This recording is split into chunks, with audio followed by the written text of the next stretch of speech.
बूढ़ी माँ की कस्टडी। दोस्तों, आपने भाई भाई की लड़ाई बहुत देखी होगी, लेकिन जैसे इन दोनों भाइयों ने अपनी माँ के लिए लड़ाई की, वैसी अनोखी लड़ाई कभी नहीं देखी होगी।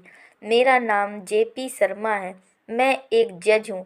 मैं हमेशा की तरह कोर्ट पहुँचा और अपने सामने पड़े ढेर सारे केसों की फाइल देखकर हमेशा की तरह मेरा मन उदास हो गया। जब से मैं जज बना था, मैंने हजारों केसेस की सुनवाई की थी और इन सब में मर्डर, मारामारी, धन की लड़ाई, ज़मीन के लिए लड़ाई, स्त्रियों के लिए लड़ाई, चोरी चकारी, लूटपाट, इस सब के अलावा कुछ खास नहीं होता था। अपने रूटीन के हिसाब से मैंने अपने सामने पड़ी फाइलों को चेक करना शुरू किया। तीसरी फाइल मैंने उठाई ही थी और उस पर मेरी नज़रें टिक गईं। मुझे यह केस बाकी सबसे अलग और ख़ास लगा। मैंने इस फाइल को पूरा पढ़ डाला। यह केस एक छोटे भाई ने अपने बड़े भाई पर किया था और केस करने का कारण था माँ की कस्टडी पाना। मैंने सबसे पहले इसी केस की कार्रवाई करने का फैसला किया। कोर्ट में सब हाजिर हो गए। मैंने सबसे पहले छोटे भाई को अपनी बात रखने का मौका दिया।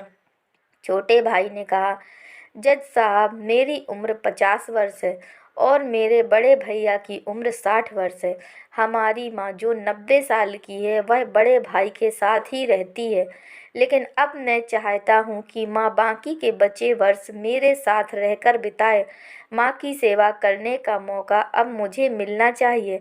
मैंने बड़े भैया को काफ़ी समझाया कि अब आपकी भी उम्र हो चली है, अब आपकी सेहत भी अच्छी नहीं रहती और आप दिल के मरीज भी हैं। मैं अभी स्वस्थ हूँ, इसलिए बेहतर यही होगा कि माँ की सेवा करने का मौका अब मुझे दिया जाए।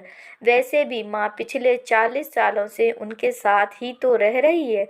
क्या मेरा हक नहीं बनता कि माँ मेरे साथ भी रहे? लेकिन बड़े भैया हैं कि इस बात को मानने के लिए राजी नहीं हैं। इसीलिए मजबूरी में मुझे उन पर केस करना पड़ा। अब बड़े भाई की अपनी बात रखने की बारी थी। बड़े भाई ने कहा, यह बात सच है कि मेरी उम्र 60 साल है।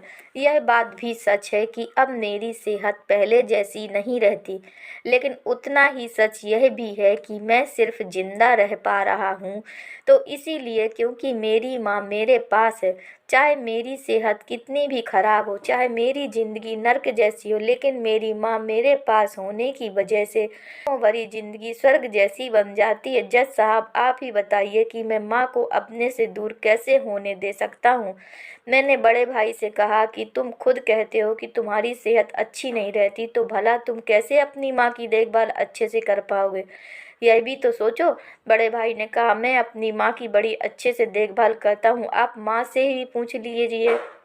और अगर वो खुद कहें कि उन्हें मेरे साथ नहीं रहना, तो आप बेशक उन्हें मेरे भाई के साथ भेज दीजिए। मुझे यह बात ठीक लगी और मैंने माँ को अदालत में बुलाने का फैसला किया। 90 साल की बूढ़ी माँ बड़ी ही कमज़ोर थी। वह जैसे तैसे व्हील चेयर से अदालत में आई। मैंने उनसे उनका फैसला पूछा तो माँ ने कहा कि मेरे लिए दोनों ही बच्चे समान हैं। किसी एक पक्ष को नाराज़ लेकर दूसरे को नाराज़ नहीं कर सकती। आप भी जज हैं, आप तो ऐसे फैसले हमेशा लेते हैं। आप जो भी फैसला लेंगे वह मेरे लिए आखिरी फैसला होगा और मैं चुपचाप उसे मान लूँगी। मैं बहुत परेशान हो गया। मैंने अपनी पूरी ज़िंदगी में ऐसा अनोखा केस कभी नहीं देखा था। हमेशा दो भाई अपने माता पिता को एक दूसरे पर थोपना चाहते हैं। एक कहता है तुम रखो तो दूसरा कहता है तुम ही रखो। मेरा आश्चर्य तब और भी ज़्यादा बढ़ गया जब मुझे पता चला कि माँ के पास दोनों बेटों को वसीयत में देने के लिए फूटी कौड़ी भी नहीं थी। बड़े सोचने विचारने के बाद मैंने फैसला किया कि माँ को अब छोटे भाई को सौंप देना चाहिए। ये फैसला सुनते ही बड़ा भाई जमीन पर बैठ गया और फूट फूट कर रो पड़ा। उसे रोता देख कोर्ट में हाजिर सभी के आंख में आंसू आ गए। मैंने ऐसा केस अपनी ज़िंदगी में कभी नहीं देखा था। कितनी खुशनसीब है वह माँ जिसके दो बेटे आपस में माँ की कस्टडी के लिए लड़ रहे हों। इन दोनों भाइयों से हमें यह सीखना चाहिए कि अपने माँ बाप का कर्ज कैसे उतारा जाता है और माँ बाप की सेवा कैसे निस्वार्थ भाव से की जाती है। दोस्तों, अगर यह कहानी आपको पसंद आई है तो कृपया लाइक कीजिए, शेयर कीजिए और चैनल को सब्सक्राइब कीजिए। धन्यवाद।